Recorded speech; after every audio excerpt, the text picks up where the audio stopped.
borrow $300,000 at roughly 7% for 30 years, and you'll hand the bank about $418,000 in interest alone, more than the house itself.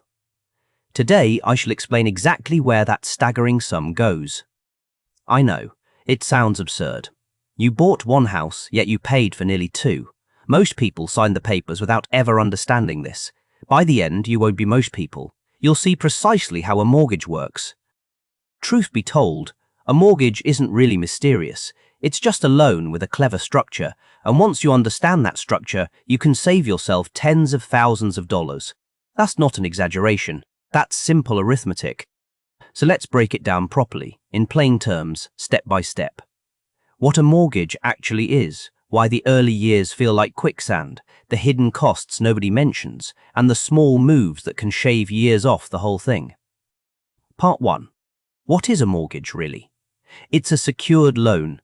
You borrow money to buy a home, and the home itself becomes the collateral, meaning if you stop paying, the lender can take it back. That's foreclosure. That's the bargain. The bank hands over a small fortune up front because it holds powerful security, your home. This is why mortgage rates are far lower than credit card rates. Less risk for them means a cheaper rate for you. Now, you rarely borrow the whole price. You put down a chunk of your own money first, the down payment. Put down 20% on a $300,000 home, and that's $60,000 from you, the rest from the bank. The bit you actually own outright is called equity. On day one, your equity is just your down payment. As you pay the loan down over the years, your slice grows and the bank's slice shrinks. Equity is the whole point. Part 2, and this, my dear viewer, is the single most important idea in the entire video. It's called amortization. A frightful word, I grant you, but a simple trick once you see it. Pay close attention here. Your monthly payment stays the same for the whole loan.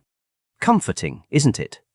But that payment is secretly split into two parts every single month, a slice that pays down what you borrowed, the principal, and a slice that's pure interest. Here's the sneaky part. In the early years, that split is wildly lopsided. Almost all of your payment is interest, and only a sliver actually reduces your loan. You're paying hard, yet you barely own any more of your house. Picture your very first payment. Send the bank $2,000 and perhaps $1,700 of it vanishes into interest. Only 300 chips away are the actual debt. No wonder the balance feels stuck. It nearly is. But here's the marvelous turn. The ratio slowly flips. Every month, a touch more goes to principal and a touch less to interest. Year after year it tilts until near the end, almost your entire payment is building your equity. Why does it work this way? Because interest is charged on what you still owe. Early on, you owe nearly the whole sum, so the interest is huge. As the balance falls, the interest shrinks, and your payment finally starts doing real work. This front-loading is the key insight of the whole video. It's not a scam, it's just maths. But it explains why selling a house after only a few years can feel as though you'd barely dented the loan at all. Part 3, the costs hiding inside that monthly payment. Most people think they're only paying back the loan. Not so. Your payment is often a little bundle of 4 different things, and 2 of them catch folks by surprise. First surprise, PMI. If your down payment is under 20%, lenders usually tack on private mortgage insurance. It protects the bank, not you, and adds an extra cost every month, until you've built up enough equity to drop it. The good news? PMI isn't forever. Once you've paid down to roughly 20% equity, you can typically request to remove it, and it often falls away automatically a bit later. So it's a temporary passenger, not a permanent one. The second surprise lives in something called escrow.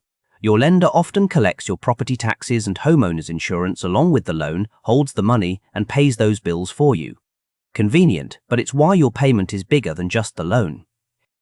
So your real monthly payment is often 4 things stacked together: principal, interest, taxes, and insurance. Lenders even have a tidy acronym for it: PITY. Knowing that stops you being blindsided when the quoted loan and the actual bill differ. And do mind one more pair of numbers. The interest rate is what you pay on the loan itself. The APR is broader, it folds in certain fees too, so it's usually a touch higher. When comparing lenders, compare the APR. Part 4. The big choices. First, fixed versus adjustable. A fixed-rate mortgage locks your interest rate for the entire loan. Your payment never changes. Steady, predictable, no nasty shocks. For most people, that calm is well worth having. An adjustable rate mortgage, or ARM, often starts with a lower rate for a few years, tempting, but then it can adjust up or down with the market. Your payment might jump later, lower now, but with the question mark attached. Next, the term, how many years you take to repay. The two classics are 30 years and 15 years, and the choice between them is genuinely one of the most consequential financial decisions you'll ever make. Let me show you why. A 30-year mortgage spreads the loan over more time, so each monthly payment is smaller and easier on your budget. That's why it's the most popular choice by far. But stretching it out means you pay interest for far, far longer. A 15-year mortgage demands a bigger monthly payment, sometimes uncomfortably bigger. But you finish in half the time and the interest savings are enormous, often $100,000 or more on the same house. Pain now, fortune later. Now for the proof, with actual numbers. Take our $300,000 loan at about 7%, a rate roughly in line with 2025. Over 30 years, the interest alone comes to around $418,000. Now run the same loan over 15 years instead. Your monthly payment climbs, yes, but the total interest collapses to roughly $136,000. That single choice of term just saved you close to $300,000. Sit with that for a moment. Same house, same price, same bank. The only difference is the number of years on the contract, and the gap between the two is larger than the house ever cost. The structure truly is everything. So how do you use all this? You don't need to be wealthy or clever, you just need to understand that little amortization trick, because once you do, there's a quietly powerful move sitting right in front of you. It's the extra principal payment. Pay a bit more than required and tell the lender to apply it straight to the principal. Because that dollar skips the interest entirely, it punches far above its weight against the balance. Small habit, mighty effect. Even one additional payment a year can knock several years off a 30-year mortgage and save you tens of thousands in interest. You're attacking the loan at its most expensive moment, the front-loaded years, where every extra dollar does the most. A few practical moves then. Shop at least 3 lenders and compare the APR, not just the rate. Aim for 20% down if you can to dodge PMI.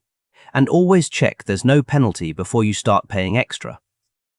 And one gentle warning, don't borrow to the absolute limit a lender offers. They'll happily approve the biggest loan you can technically afford.